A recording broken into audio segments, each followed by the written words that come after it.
할렐루야. 따라합시다. 나만 포기하지 않으면. 다시 한번. 나만 포기하지 않으면. 우리가 어떤 일을 할 때에 이 일의 성공과 실패는요, 자기에게 달렸어요. 다른 어떤 외부적인 어떤 요건보다도 자기 자신에게 달린 경우가 태반입니다. 무슨 말이냐 하면은, 나만 포기하지 않으면요, 그 일이 거의 이루어집니다. 내 능력이 부족해도요, 기적이 일어날 수가 있습니다. 오늘 이 말씀을요, 그런 관점에서 들어주시면 큰 은혜와 복이 될 줄로 믿습니다. 올림픽에서 금메달을 딴다는 것은 참 대단한 일이죠. 그죠? 전 세계에서 1등을 하는 거니까 정말 대단하다는 생각을 듭니다. 그러나 금메달을 따는 사람들을 보면 우리가 겉보기에는 다 이렇게 나름대로 사연이 있겠지만 다 이렇게 다르죠. 그죠? 다 다를 것입니다.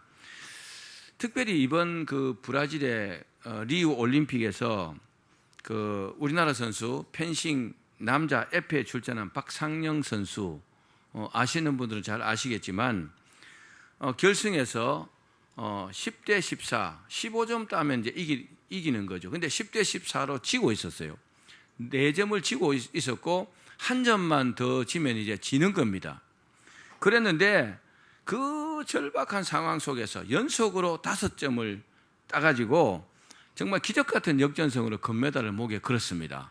우리가 정말 감동적으로 그 실황을 보지 않았습니까?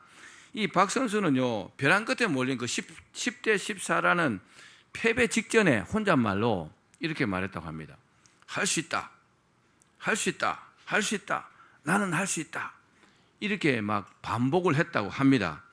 패배 직전에도 그는 이 희망의 끈을 놓지 않았고 결국 자기가 포기하지 않은 대로 기적적으로 연속으로 5점을 따서 금메달을 쟁취한 것입니다. 할렐루야. 우리 박수 한번 쳐줍시다. 할렐루야. 다른 금메달 딴 사람도 참 대단하지만, 이야, 그 펜싱의 박상영 선수의 금메달이요, 정말 감동적이었어요. 그는 펜싱을 하기 전에는 어릴 때 칭찬을 들은 일이 없대요. 뭘 잘하는 게 없어가지고 칭찬을 들은 일이 없는 그런 아이였다고 합니다. 그 스마트폰에는 보면은 아인슈타인의 말이 입력되어 있는데 이렇게 입력되어 있다고 합니다. 인생을 사는 방법은 2가지다. 하나는 아무 기적도 없는 것처럼 사는 것이다. 또 하나는 모든 일이 기적인 것처럼 사는 것이다. 이렇게 적혀 있다고 합니다.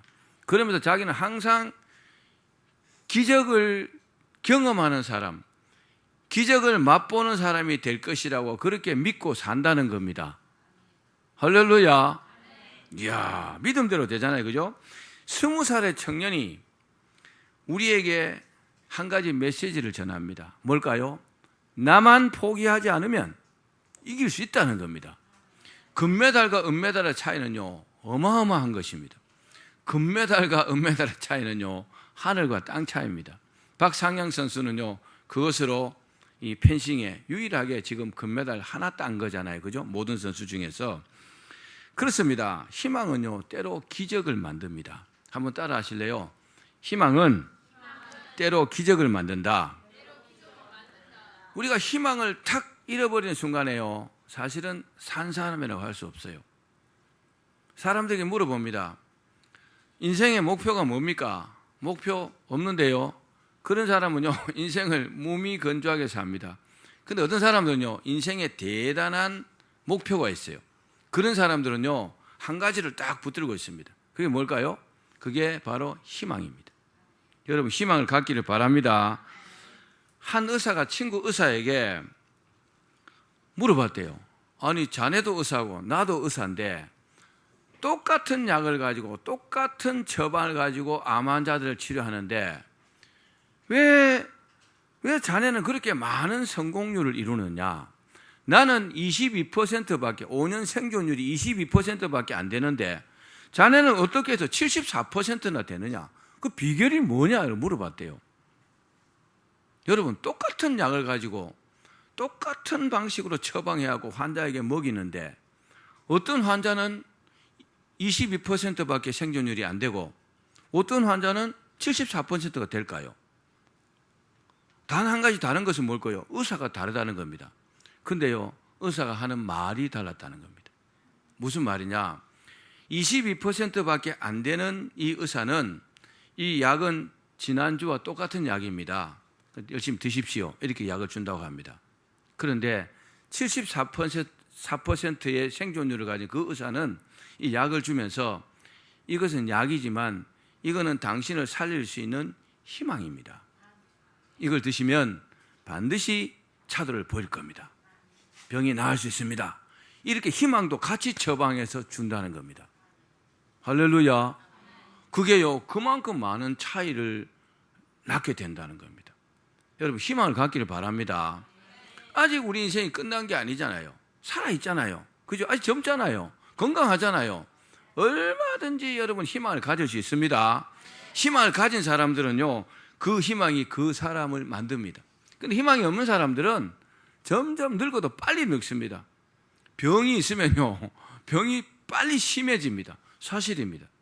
그런데 희망이 있는 사람들은 웬만한 병이 있어도요, 병이 나아버립니다. 아멘 하십시오. 사실이랄까요? 왜요? 그 희망이요, 이 병을 치료하는 겁니다. 사실입니다.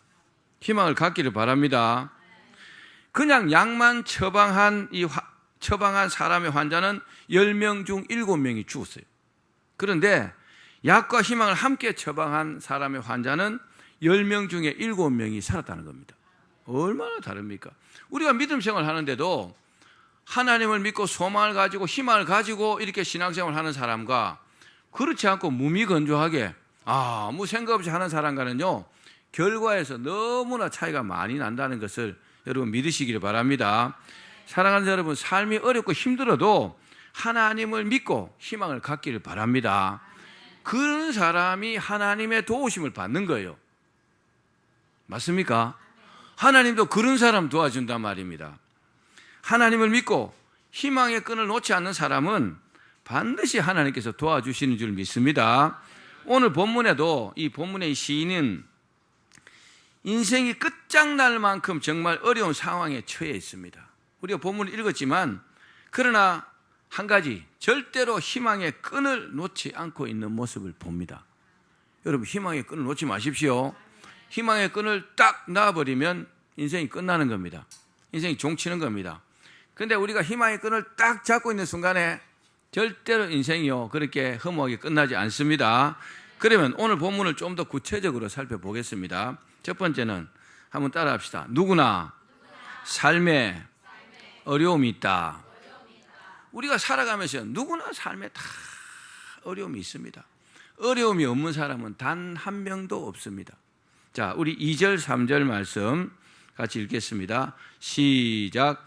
악인들이 내 살을 먹으려고 내게로 왔으나 나의 대적들, 나의 원수들인 그들은 실족하여 넘어졌도다.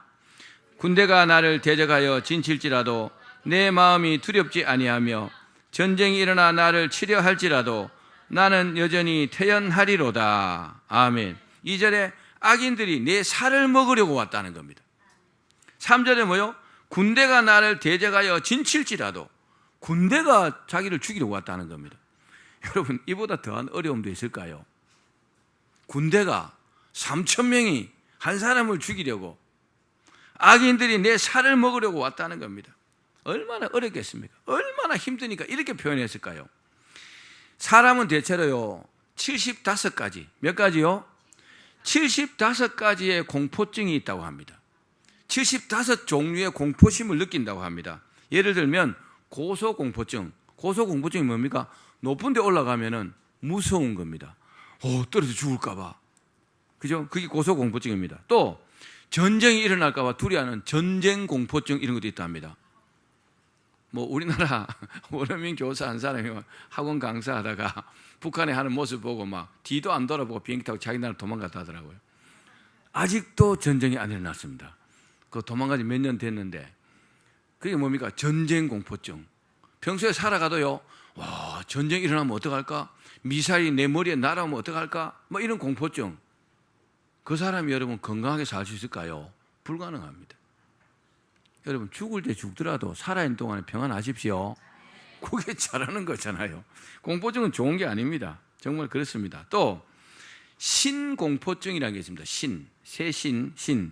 신공포증이 있는 사람은 이게 무슨 말이냐면은 새 사람을 두려워하는 겁니다. 새로운 누군가를 만나는 것을 두려워하는 겁니다. 또 이 새로운 사람을 두려워하기 때문에 결혼도 못하는 겁니다. 결혼하면 뭐요? 새로운 사람을 만나서 같이 살아야 되잖아요. 이게 두려워하고 결혼도 못하는 겁니다. 또 새 집도 두려워가지고 새 집에 이사도 못하는 겁니다.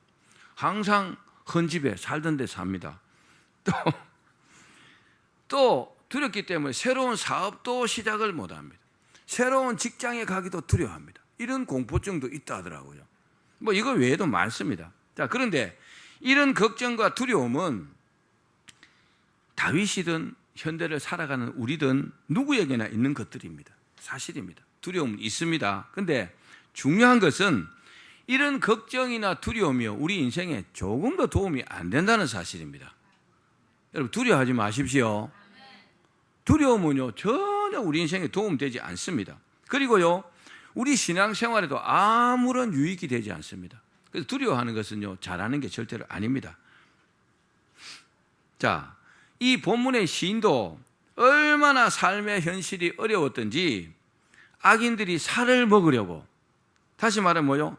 자기를 죽이려고 왔다는 겁니다. 얼마나 두렵겠어요? 얼마나 공포심이 있겠습니까? 군대가 쳐들어와가지고 자기를 죽이려고 딱 진치고 있다는 겁니다. 군대가요. 여러분, 한 사람은 여러분 뒤 따라다니면서 죽이려고 해봐요. 얼마나 두렵겠어요? 잠을 잘 수 있겠어요? 근데 한 3,000명이 자기를 죽이려고 왔다는 겁니다. 얼마나 여러분 공포심이 있겠습니까? 사랑하는 여러분, 우리도요, 세상 살아가면서 어려움이 있을 줄로 압니다. 그러나 아무리 어렵더라도 딱 한 가지는 하셔야 됩니다. 뭘 하셔야 되냐? 하나님을 믿고 희망을 잃지 마시기를 바랍니다. 우리 어차피 하나님 믿는 사람이잖아요. 그죠? 하나님 믿고 지금 하시고자 하시는 일 포기하지 말기를 바랍니다. 이런 말이 있습니다. 끝날 때까지 끝난 것이 아니다.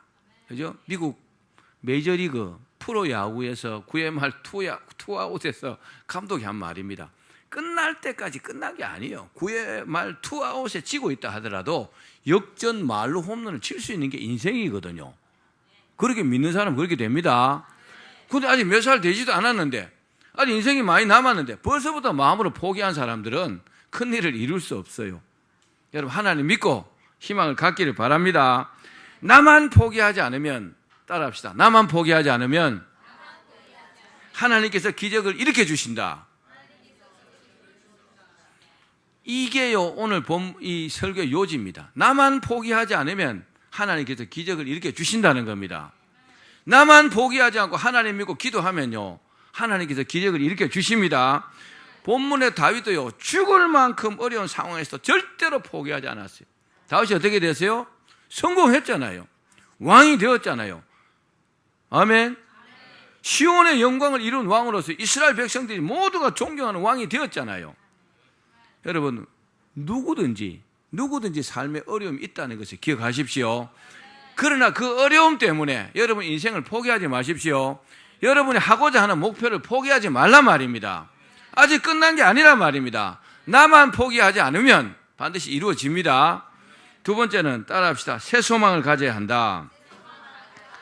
자, 본문 4절 말씀 읽겠습니다. 시작.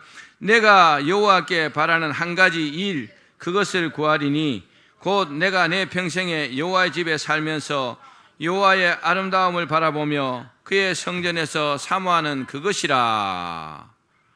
새로운 소망을 가져야 합니다.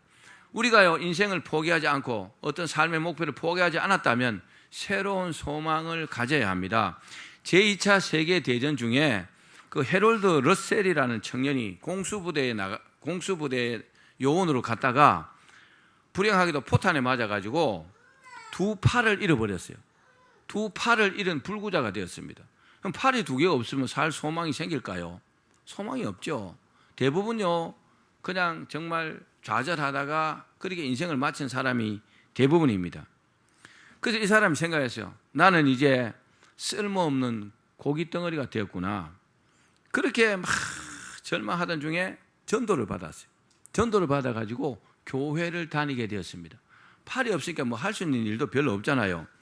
근데 어느 날 그 목사님의 설교를 이렇게 듣는데 여호와를 앙망하는 자는 새 힘을 얻는다. 그런 설교를 이렇게 듣고 은혜를 받았대요. 은혜를 딱 받았고 마음에 새로운 어떤 희망이 확 솟아났다는 겁니다. 아, 하나님께서 나를 도와주신다면 내가 새로운 인생을 살 수 있겠다. 그런 생각이 들더래요. 그래 그때부터요 희망을 가지고 막 하나님께 기도하면서 새로운 소망을 가졌다는 겁니다. 그러던 중에 그를 돕는 의사가 한 사람이 있었는데 의사가 기술이 굉장히 좋았던가 봐요. 옛날에는 그런 게 없었는데 아마 이분이 최초로 발명했는지는 모르겠지만 그 의수 있잖아요. 쇠로 만든 이 손, 팔과 손을 만들어 가지고 자기에게 딱 끼워주더라는 겁니다. 그런데 처음에는 좀 잘 안 됐는데 이게 자꾸 연습하다 보니까 글씨도 쓰게 됐고 이 손으로 타자도 치게 됐다는 겁니다. 할렐루야. 그 정도 밥도 먹겠죠. 얼마나 이 사람이 기분이 좋았던지 몰라요.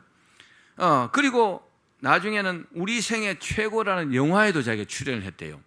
우리 생애 최고라는 영화에 출연해가지고 이 사람이요 아카데미 주연상까지 받았다고 합니다. 대박이죠. 그렇습니다. 여러분 포기하지 않고 새로운 소망을 가졌더니 하나님께서 주변 사람을 통해 갖고요 이렇게 도와주시는 겁니다. 사람을 통해서 도와주는 것이요 하나님께서 도와주시는 겁니다. 하나님께서 적절하게 사람들을 세워서 도와주세요. 이게 하나님의 역사하십니다. 하늘에서 뭐 돈 보따리가 팍 떨어지는 것이 아니라 주변 사람을 통해서요 나를 유익하게 하고 내가 가는 길을 지도해주고 내가 잘되게 해주고 그렇게 하는 겁니다. 하나님 축복인 줄로 믿습니다. 자, 본문의 다윗도요 정말 암담한 현실입니다. 낙담할 수밖에 없었을 겁니다. 왜냐? 자기를 죽이려는 사울 왕이요 끈질기게 추적하고 심지어 3,000명의 군사가 자기를 죽이려고 합니다. 살고 싶겠어요? 혼자 나가서 3,000명을 이길 방법도 없잖아요. 그죠? 얼마나 괴롭겠습니까? 다윗은 이런 일도 있었어요. 도망 중에 그 아기스라는 곳으로 도망을 갔어요. 거긴 아가광이라는 사람이 있습니다. 근데 가만히 보니까 옛날에 자기를 괴롭히는 다윗이 왔거든요. 죽여버리려고 하니까 다윗이 어떻게 해요? 미친 척 했어요. 막 뒹굴면서 거품을 흘리고 미친 척 하니까 부하들이 아이고 저런 걸 죽여서 뭐 하겠습니까? 왕의 이미지만 실추되죠. 그래가 비굴하게 산 적도 있습니다. 다윗이요. 얼마나 여러분 어려웠겠습니까? 그럼에도 불구하고 다윗은요 한 가지는 딱 잃지 않았습니다. 뭘요? 하나님을 믿고 희망을 잃지 않았습니다. 그래서 절대로 포기하지 않았습니다. 따라합시다. 나도 절대로 포기하지 않습니다. 이게 제일 중요합니다. 나만 포기하지 않으면 우리가 바라고 원하는 일들이 이루어지는 줄로 믿습니다. 포기하지 않으면요 한 가지를 합니다. 뭘요? 하나님께 간절히 기도합니다. 그 일을 이루도록 말입니다. 그 사람이 성공할 줄 믿습니다. 이런 말이 있습니다. 희망이란 본래 있다고도 할 수 없고 없다고도 할 수 없다. 왜냐? 그것은 마치 땅 위의 길과 같은 것이다. 본래 땅 위에는 길이 없었다. 그러나 걸어가는 사람이 많아지면 그것이 곧 길이 되는 것처럼 희망도 바라는 사람만 가질 수 있는 것이다. 희망을 가지십시오. 없던 것을 바라는 것이 여러분 희망이고 소망입니다. 전쟁 중에 한 종군 기자가 한 병사에게 지금 당신의 소원이 무엇입니까? 이렇게 물었습니다. 전쟁 중에 전쟁터에서 종군 기자가 물었단 말입니다. 그러니까 그 병사가 잠시 생각하더니 이렇게 말하더래요. Just give me tomorrow. 무슨 말입니까? 나에게 내일만 주시오. 내일 어떻게 될지 모르잖아요. 그죠? 내일만 달라는 게 무슨 말입니까? 소망을 달라는 겁니다. 희망을 달라는 겁니다. 그렇습니다. 내일에 대한 소망만 있으면 여러분 오늘 어려움도 이길 수 있습니다. 별거 아닙니다. 어려움은요 금방 지나갑니다. 거기 아멘 합시다. 희망을 가진 사람에게는요 금방 지나갑니다. 그래서 희망을 잃어버린 사람에게는 이 어려움이요 계속 지속됩니다. 그런 어리석은 삶을 살아서는 안 됩니다. 우리는요 지혜로운 삶을 살아야 합니다. 하나님께서 소망을 가진 사람에게 뱀풀에 풀을 이렇게 탁 베고 나면은 소낙비를 주시는 것처럼 은혜를 내려주십니다. 누구에게요? 하나님께 소망을 가진 사람, 하나님께 희망을 가진 사람에게. 우리가 하나님께 소망을 가지면요 다시 일어설 수 있어요. 아멘. 어렵지 않은 사람이 누가 있습니까? 그러나 여러분 소망을 잃지 마십시오. 하나님께 소망을 두면 7번 넘어져도 다시 일어날 수 있어요. 어떻게 아시죠? 어떻게 아무리 넘어뜨려도요 다시 일어납니다. 7번 아니라 70번, 700번이라도 말입니다. 여러분 그런 마음들을 오늘 말씀 중에 꼭 가지시기를 바랍니다. 마지막 세 번째입니다. 따라합시다. 하나님께서 포기하지 않고 믿는 자의 소망을 하나님께서 포기하지 않는 믿는 자의 소망을 이루어 주신다. 하나님은요 포기하지 않고 믿는 자, 하나님을 믿으면요 내가 소망을 잃지 않습니다. 목표를요 포기하지 않는단 말입니다. 아까 서두에 말씀드린 박상영 선수, 대단하죠? 여러분 10대 14에서 한 잔만 먹으면 끝나는 거예요. 동시에 찔러도 끝나는 거예요. 근데요 제일 중요한 게 뭐예요? 포기하지 않았다는 겁니다. 아니야, 내가 이길 수 있어, 나는 할 수 있어. 그 포기하지 않는 마음이요 이길 수 있게 한 겁니다.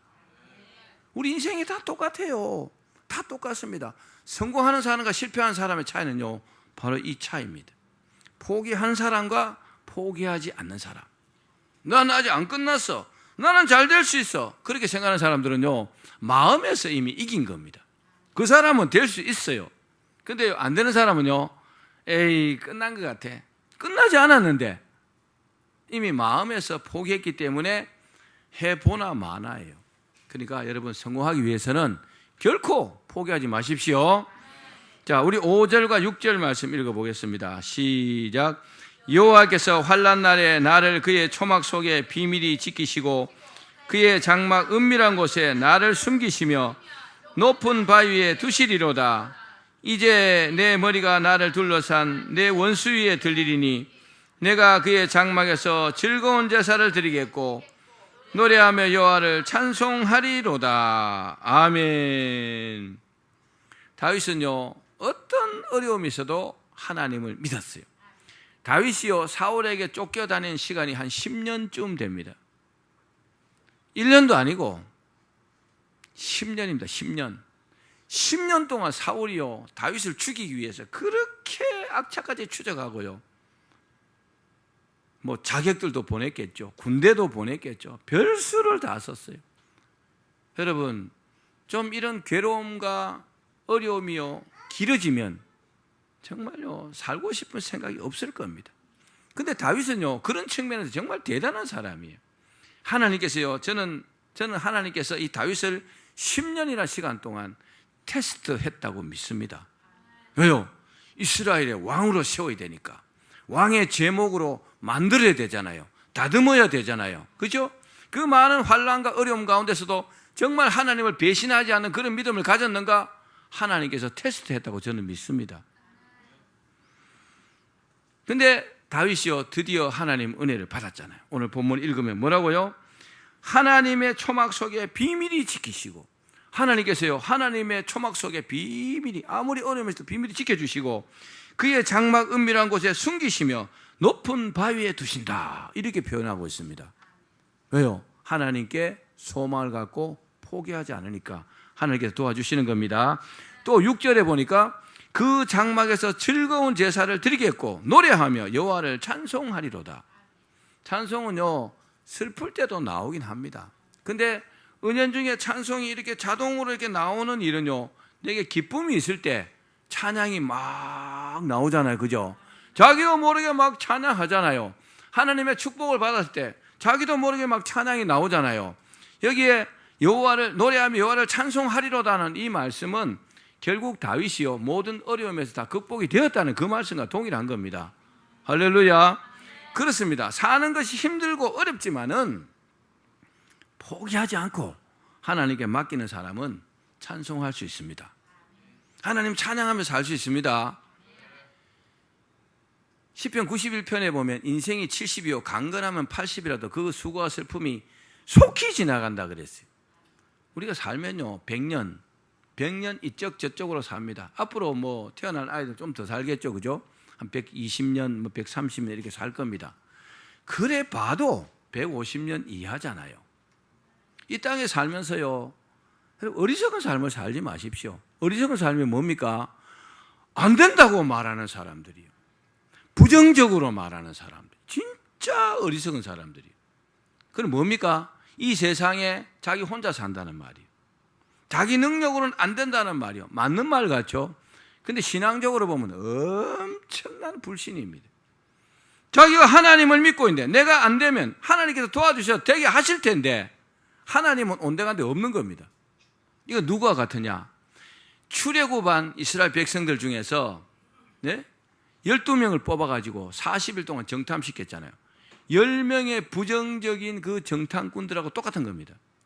분명히 하나님께서 지금 인도해가지고 가나안으로 들어가게 하시려고 하는데 여기까지 인도되어 왔는데 가나안을 40일 딱 정탐하고 와서는 뭐라고 합니까? 우리는 다 죽었다. 우리는 그들 앞에 메뚜기 같아. 우리는 끝났다. 애국으로 돌아가자. 뭐가 없습니까? 하나님이 싹 빠졌어요.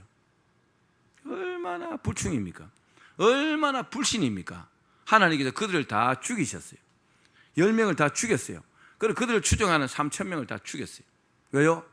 부정적인 사람들이니까. 싹 정리하고 나머지 어떻게 했어요? 광야로 들여보낸 겁니다. 40일을 정탐했는데 곱하기 365일을 해갖고 40년 동안 광야로 들여보냈어요. 왜요? 아직 기본이 안 돼 있는 겁니다. 무슨 기본이 안 돼 있어요? 믿음의 기본이 안 돼 있어요. 분명히 하나님 믿고 기도하면 도와줄 텐데 하나님은 온데간데 없고 그냥 자기만 생각하는 겁니다. 여러분 급할 때 우리가 하나님께 기도하죠. 급할 때라도 기도해야 합니다. 급할 때라도 기도 안 하는 사람은 진짜 불신자예요. 내가 상황이 어렵죠? 하나님께 기도해야 합니다. 상황이 어려움에도 불구하고 기도 안 하는 사람들은 그건 안 믿는 거죠. 안 믿는 사람입니다. 하나님께서 그 사람 별로 기뻐하지 않습니다. 그러나 평소에 기도한 사람 훨씬 더 하나님께서 기뻐하시겠죠. 사도행전 16장에 보면은 바울과 실라가 이제 빌립보 감옥에 갇혀 있어요. 아주 깊은 감옥입니다. 그리고요 밤도 아주 깊은 밤이었습니다. 정말 좌절할 수밖에 없죠. 뭐 하다 잡혔어요? 복음 전하다가 잡혔어요. 그런데요 이들은 뭐 합니까? 그 깊은 감옥에서, 절망적인 감옥에서 이제 언제 죽을지도 모르는 그 상황 속에서 막 하나님을 찬양했습니다. 할렐루야. 억지로 부르는 게 아닙니다. 다 하나님께 맡겼기 때문에,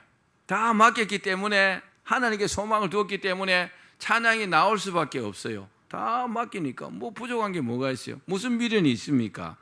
근데요 그 찬양을 하나님께서 들으시고 다 옥토를 무너뜨리고 바울과 실라를 구출해냈잖아요.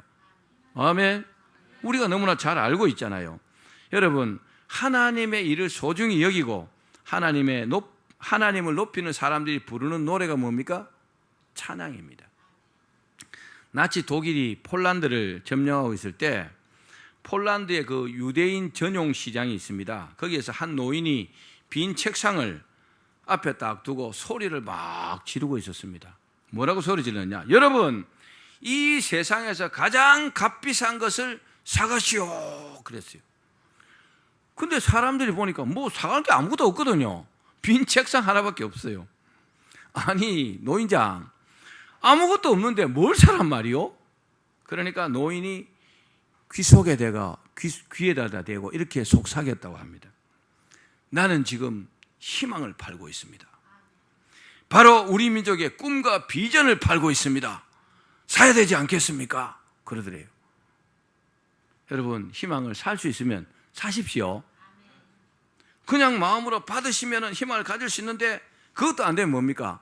돈을 주고라도 사란 말입니다. 내 마음속에 희망을 가지셔야 합니다.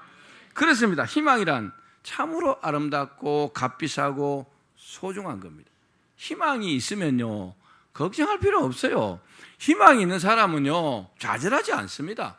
희망이 있는 사람은 자살하지 않아요. 희망이 있는 사람은 낙심하지 않습니다. 그렇죠? 여러분이 그러기를 바랍니다.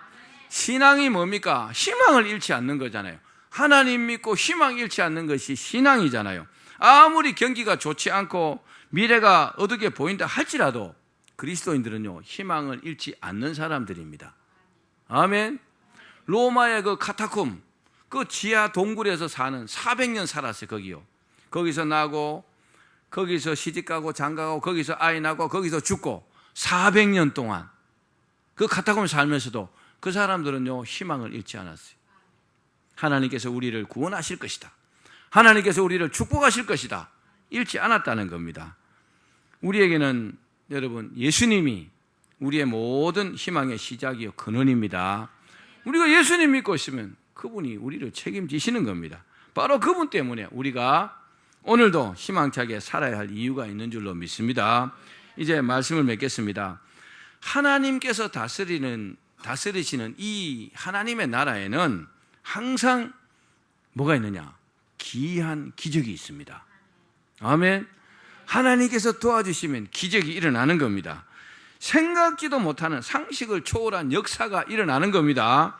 바로 하나님을 믿고 희망을 가진 사람에게 이루어 주십니다. 여러분이 주인공이 되기를 바랍니다. 또 어떤 사람이 일어나냐? 포기하지 않은 사람에게 일어납니다. 포기하지 마십시오. 절대로 포기하지 마십시오. 아프리카에 선교하던 어떤 선교사님 이야기입니다. 그곳에는 전혀 전기가 없는 곳이었다고 합니다. 당연히 전기가 없으니까 냉장고도 없겠죠. 냉장고가 없으니까 얼음도 없습니다. 그런데 한 성도가 열이 막 갑자기 확 나는 겁니다. 40도까지 올라가는 겁니다. 그래서 어떻게 해야 됩니까? 계속 열이 올라가 죽어가고 있으니까 당장 얼음 찜질을 해야 살아날 수 있어요. 그런데 얼음이 어디 있어요? 얼음이 없어요. 냉장고가 없어요. 얼음 덩어리도 없어요. 그래서 할 수 있는 게 뭡니까? 선교사님이 기적을 바라고 하나님께 기도드렸습니다. 하나님, 얼음 주세요. 얼음 주세요. 지금 이 사람을 얼음 찜질해야 됩니다. 그러니까 갑자기 밖에서 와다다닥 소리가 나더래요. 나가보니까 우박이 막 떨어졌더래요. 우박이 얼음 아닙니까? 우박 긁어갖고 머리에다 얹어서 열이 싹 식었다는 겁니다. 하나님 역사하시면 언제든지 기적은 일어납니다. 기적은요, 하나님께서 도와주실 때, 하나님 믿고 소망을 가진 자에게, 하나님 믿고 기도하는 자에게 기적을 이루어 주십니다. 구름 속에 해가 가려서 안 보인다고 해가 없습니까? 그렇게 말하면 참 어리석은 거죠. 구름이 해를 가려도 해가 있는 건 있는 거잖아요. 잠깐 구름 때문에 안 보이는 것이지. 그렇죠? 하나님이 우리 육신의 눈에 안 보인다고 안 계십니까? 살아 계시잖아요. 그렇죠? 오늘 우리는 주일날 교회에 왔습니다. 왜 왔습니까? 하나님께 예배 드리러 오셨잖아요. 그렇죠? 그 하나님 믿고 여러분 포기하지 마십시오. 나만 포기하지 않으면 됩니다. 다시 한번 따라합시다. 나만 포기하지 않으면 된다. 희망은요, 해와 같습니다. 희망이 해와 같단 말입니다. 무슨 말이냐? 때로는요, 어두운 절망의 늪에 빠져 자신을 잊어버리고 허우적거릴 때 희망은요, 어둠을 걷어내고 환한 미소로 얼굴을 싹 이렇게 내밉니다. 사랑하는 여러분, 지금 어렵다고 절대로 포기하지 마십시오. 포기하는 사람은 정말 어리석은 사람입니다. 나만 포기하지 않으면 반드시 하나님께서 때가 되면 도와주십니다. 그러니까 마음으로 자꾸 하나님을 실망시키지 마십시오. 포기하는 게 하나님 실망시키는 겁니다. 하나님 실망시키지 말고 하나님 믿고 계속 기도하시기를 바랍니다. 우리를 사랑하시는 하나님을 믿고 기도하면 하나님 반드시 이루어 주십니다. 그래서 하나님의 도우심으로 여러분들이 기적을 체험하시는 그런 복을 받기를 주의 이름으로 축원합니다.